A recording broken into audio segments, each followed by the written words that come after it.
السلام علیکم ورحمت الله وبرکاتو. لرو بر افغانانو پښتنو احترامات. افغانانو پښتنو ورونو څه موده مخکې ایمل ولی خان په خپل فیسبوک پاڼه باندې د پاکستان بیرغ ورکړی او د هغې نه وروسته په لرو بر افغانانو پښتنو کې به انتقادونه ډېر وو چې ولې دا ورکړی. بیا فخر افغان باچا خان بابا پسې وروره ولګېده چېرې دا ولې په جلال آباد کې خښ دی.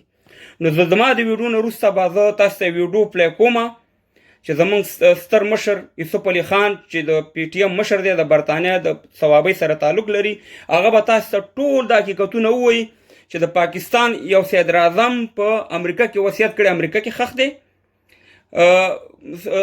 نور کسان دي، غټ کسان دي چې یو په برطانیه کې څوک خښ دي، څوک په انډیا کې خښ دي وصیت کړی، څوک په ایران کې. نو اول خو دغه خلکو ته دغه جواب دی چې څوک وایي چې فخر افغان باچا خان بابا ولې په جلال آباد کې خښ دی، اول دې په دغه باندې خبرې وکړي.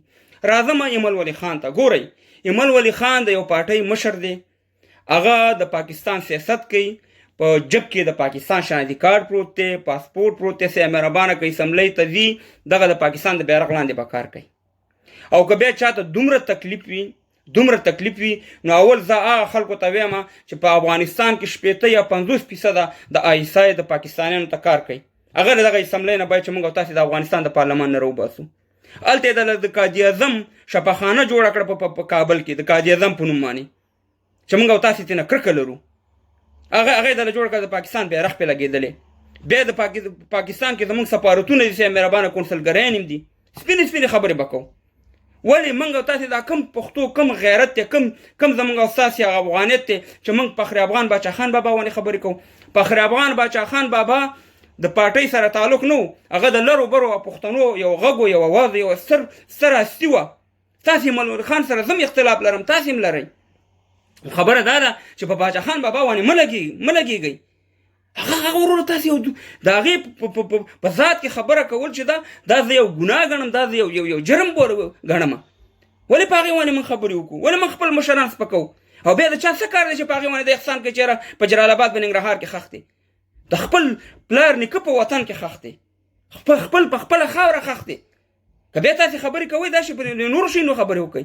نو خبره دا ده افغانانو ورونو، دا ډېره بده خبره ده چې موږ فخر افغان باچا خان بابا باندې خبرې کوو. ایمل ولی خان سره که ستاسې اختلاف یا خپل دی، زه سره اختلاف لرم په ډېرو شیانو، خو خبره دا ده چې دا کوم جرم نه دی چې هغه دا بیرغ ورکړی دی وروره صاحب مهربانه په دغه باندې، په هغه جب کې چې پاسپورت پروت دی په هغې باندې هم د پاکستان بیرغ دی، په هغه جب کې چې شناختی کارت پروت دی په هغې باندې هم د پاکستان بیرغ دی.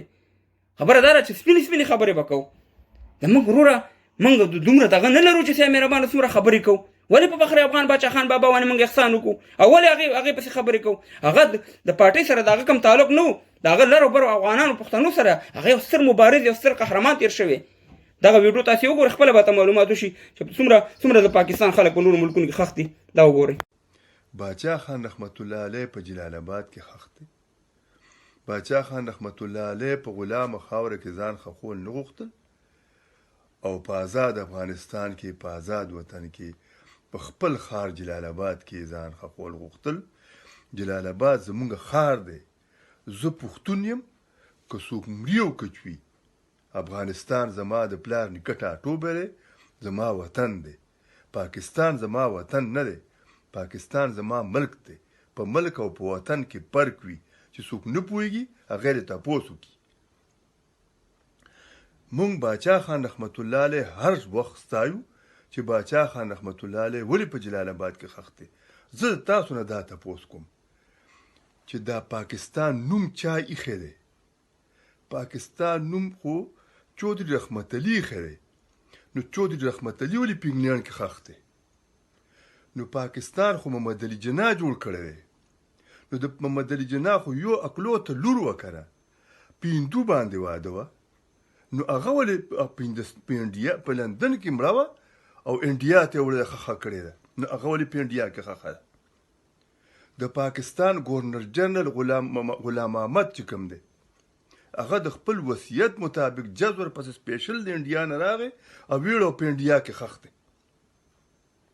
د پاکستان وزیر اعظم موین قریشي په واشنگټن کې خښ دی.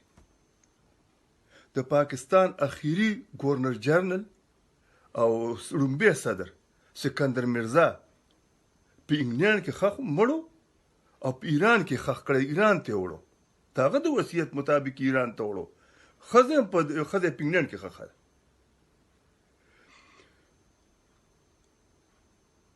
د مشرقي پاکستان ګورنر د مغربي پاکستان ګورنر چې و بیا دغه ګورنر و وزیر اعلی و دغه ګورنر و بیا د بلوچستان ګورنر اوس جنرال موسی خپل وصیت کړو په مشهد کې خښ دی په ایران کې خښ دی. نو زما وروڼو عزیزانو د هغه هېڅوک تپوس نه کوي چې هغه خلک په کوم ځای کې خښ دی په کوم ځای کې نه دی خښ. خپل کار به کوي چې هر ځای کې خښ دي زموږ ورسره کار څه دی. د لیاقت علي خان چې کومونه پارساو اصل نه د ایرانو نوابزاده لیاقت علي او د لیاقت علي خان د پاکستان لومړی وزیر اعظم و. د لیاقت